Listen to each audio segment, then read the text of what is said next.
Margaret awoke, startled, a cold sweat clinging to her. She gathered her thoughts.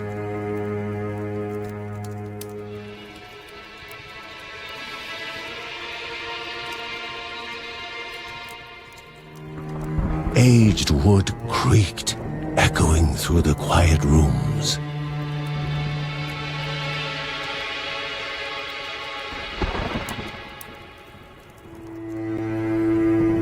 Near the house stood a shrine to Rhea Dana, goddess and daughter of the land, of Rhea and a being of comfort.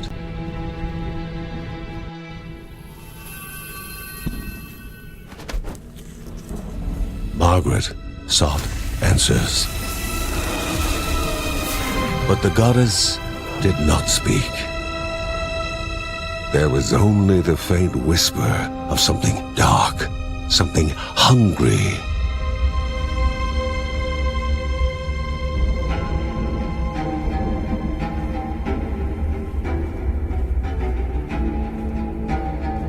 The old seer's bones felt the weight of their age as she climbed.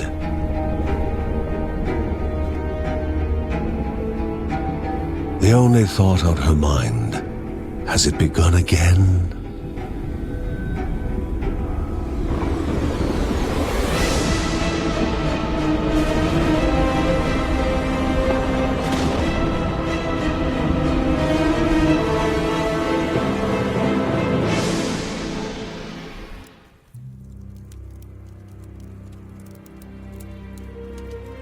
John's mission would be a simple one. He was to investigate Rhea's greatest shrine. His mother presented him with a fresh divinity shard.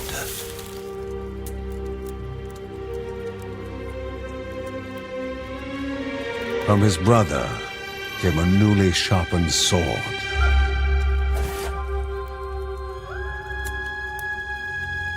His wife gave him a kiss, and his daughter's hugs were full of reason to return home safe.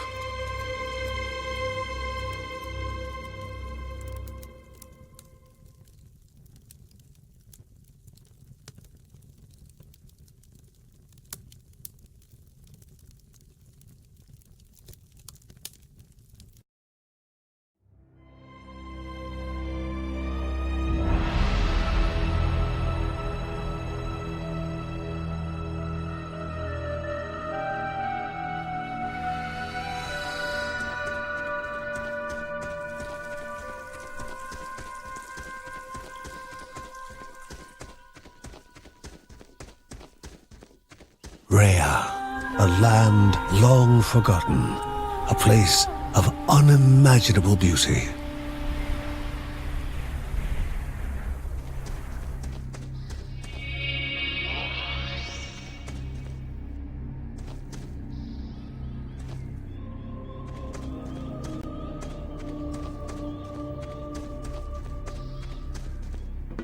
It first appeared as sludge given life.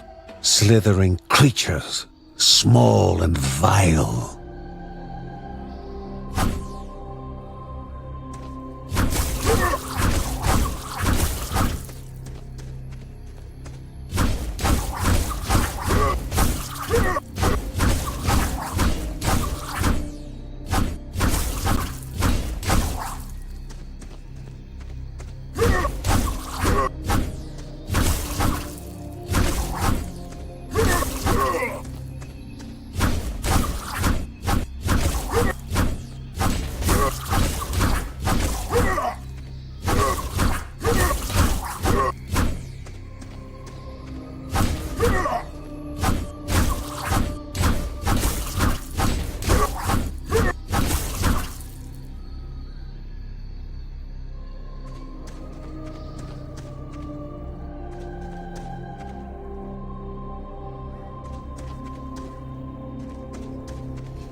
A wall, impeding further progress.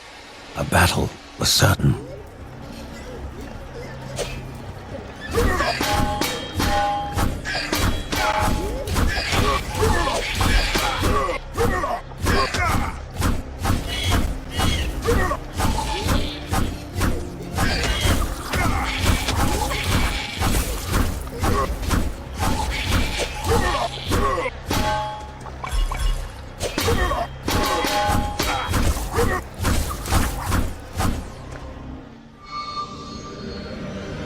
Banished by light itself, the corruption abated, leaving the shard cold in hand, dark, in need of life.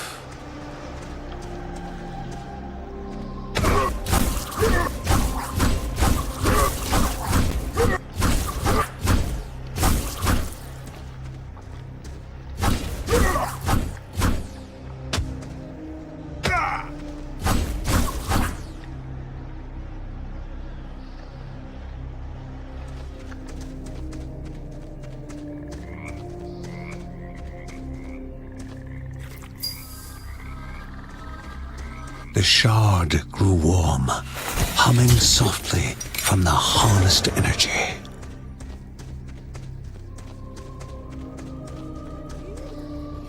Before him was now one more dangerous than those that came before.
Goblins, a familiar threat, albeit farther out than usual.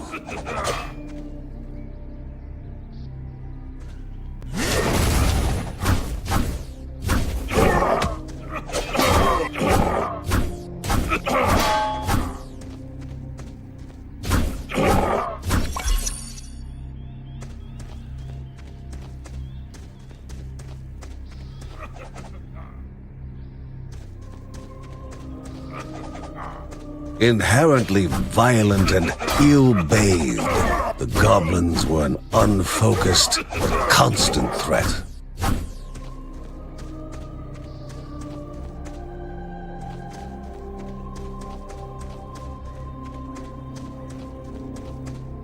Magnificent but dangerous, a land of love found and of love lost.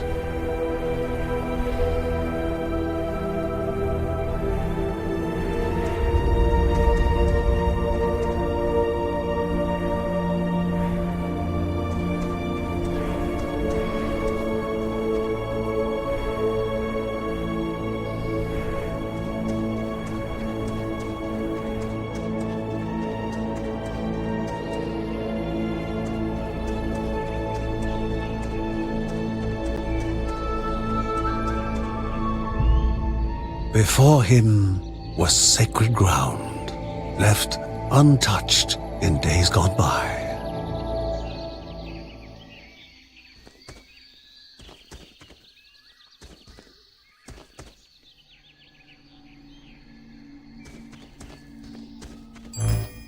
Remaining calm and collected, The shock of his heart-skipping beats was concealed in expert fashion.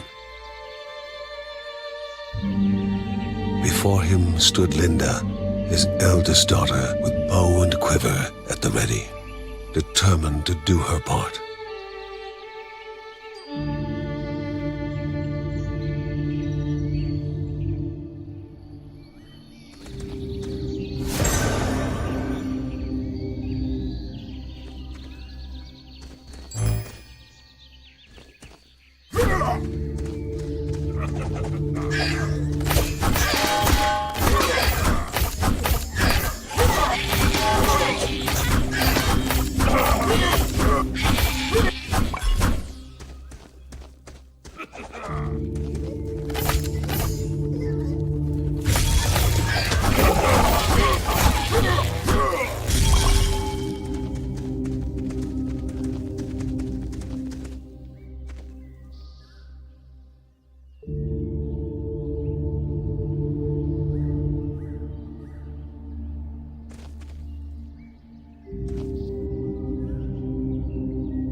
Before the Guardians were not beasts feeding, but monsters consuming, destroying others. They corrupted and distorted, creating even more hungry husks.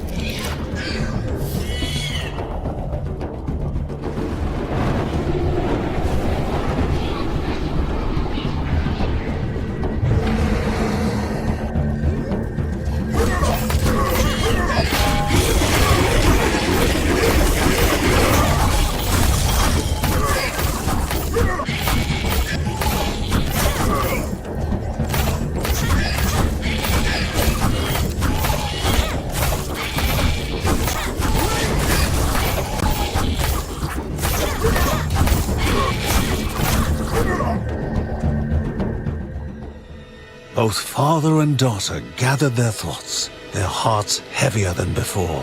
How would they explain what they had witnessed?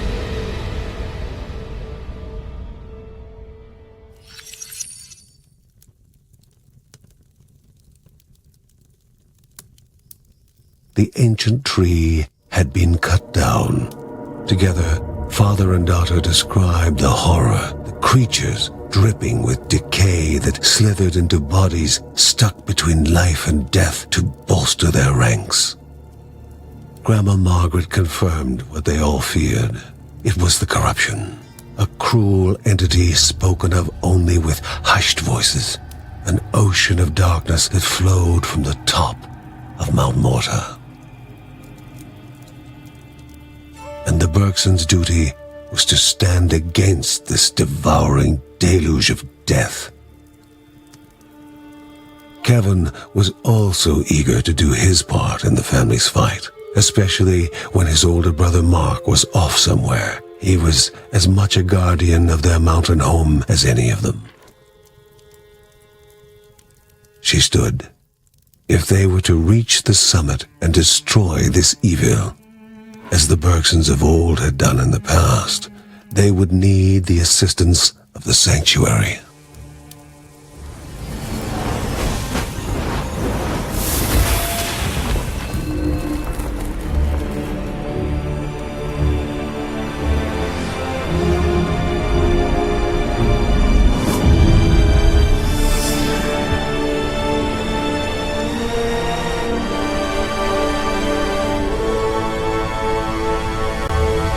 Given to the Bergsons by Rhea herself, the sanctuary was a gateway to the mysterious lands around the mountain. Margaret pointed to the huge crystal at the center of the den, revealing their next task: to activate it and open the way to the source of the corruption. And once Rhea's 3 spirits are gathered on the grounds, the only gate to the top of Mount Morta will open in this chamber. By himself or with the assistance of those who loved him. John needed to gather the three spirits from their lands. Without them, he would not be able to stem the flow of the corruption.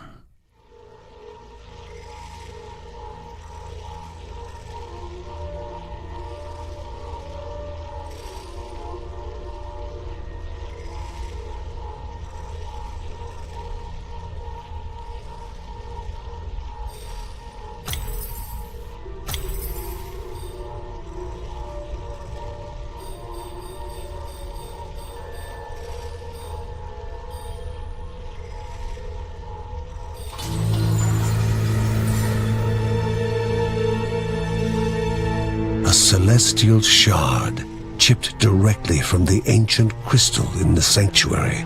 It would be the Bergsons' lifeline, a tether to pull them back home before death's fateful whisper.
The Bergson began to slip away, wondering if this was death.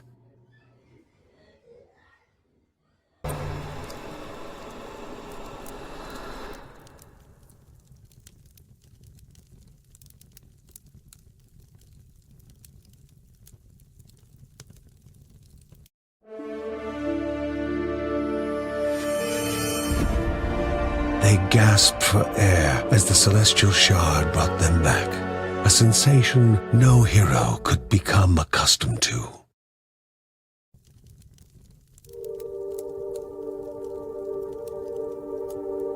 As she heard John and Linda describe their foray, thoughts rushed through Margaret's head. The corruption had amplified the creature's wickedness, and no longer were they part of the harmony of the Rhea. With the new threats looming, Margaret asked Ben to prepare his workshop. He would have to take charge of enhancing the warrior family's weapons and armor.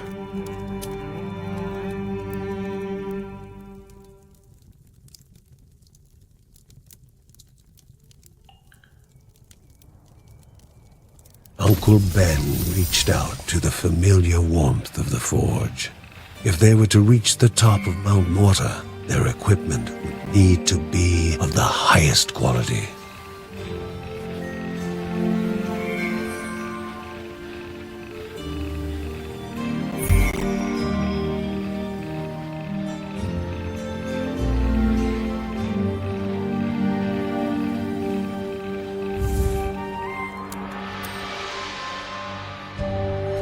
When light faded from the sky and most were fast asleep, Mary would write about her family, immortalizing them for future generations.